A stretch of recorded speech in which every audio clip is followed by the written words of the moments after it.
Ration card थिले भिडियोटी निहाती देखंतु। जानुआरी मास ठारू रेशन कार्ड रे बड़ परिवर्तन हेबाकु जाउची, जोउथरे कि आपण मानकर मध्य राशन कार्ड रो ना कटि जवार संभावना रहिछि। ता छड़ा जानुआरी मास ठारू प्रत्येक मास राशन मिलिबो। पूर्व भली 2 मास बा 3 मास रे गोटिए थर रे मिलिबो नाही। जदि आपण ई-केवाईसी करिनाहांती जथा शीघ्र कर दियंतु, कारण वर्तमान सुद्धा बहुत लोक करिनाहांती, जहा फल रे सेमाने जानुआरी मास ठारू राशन सामग्री पाई परिबे नाही। फल रे सेमाने निहाती भाबरे हैरान हेबे। पुणी सेमानंकर रेशन कार्ड रु ना कटि जिवो, पुणी सेमानंकु ना ऐड करिवा पई पड़िबो, नचेत न्यू रेशन पुणी आउथरे आवेदन करिवाकू पड़िबो। जदि नुआ आवेदन करूछंती बा एड मध्य पुराना रेशन कार्ड रे आउ थरे आपण एड करिवे, तथापि आपणकू 2-3 मास निहाती भाबरे प्रोसेसिंग बा स्टेप वाइज गला बेलकू 2-3 मास रो समय लागि जिवो। तो सही 2-3 मास आपण निहाती भाबरे रेशन सामग्री पाई परिबे नाही।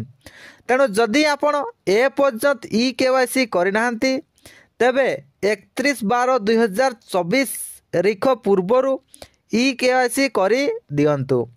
ए नै कि एक नोटिस मध्य आसीची, आपण माने स्क्रीन रे देखि पारुतबे, जोउथरे कि क्लियरली लेखा अछि जेउ माने ई-केवाईसी करिनाहांती निर्धारित समय पूर्वरु कराई नियंतु, नचेत तारीख 31/12/2024 परठारु राशन कार्ड रु बाद पड़िबे। 5 वर्षरु ऊर्ध्व जेउ माने ई-केवाईसी करिनाहांती राशन कार्ड रु सेमानंक नाम बाद पड़िबो। आसंता जानुआरी 2025 रु सेमाने राशन पाई पारिबे नाही। ओडिशा बाहरे जेउ माने अछंती एवं ई-केवाईसी करिनाहांती सेमाने आसी ई-केवाईसी कराई नियंतु, नचेत 31/12/2024 परठारु राशन कार्ड रु बाद पड़िले जगाण विभाग दायी रहिबे नाही। यहा व्यतीत जेउ माने भी नुआ रेशन कार्ड आवेदन करिथिले सेमानंकु मध्य आ गोटे खुशी खबर रहउची, जहा कि जानुआरी मासरु सेमाने नुआ कार्ड पाई परिबे एवं सेमानंकु मध्य नुआ कार्ड रे रेशन सामग्री मिली पारिबो।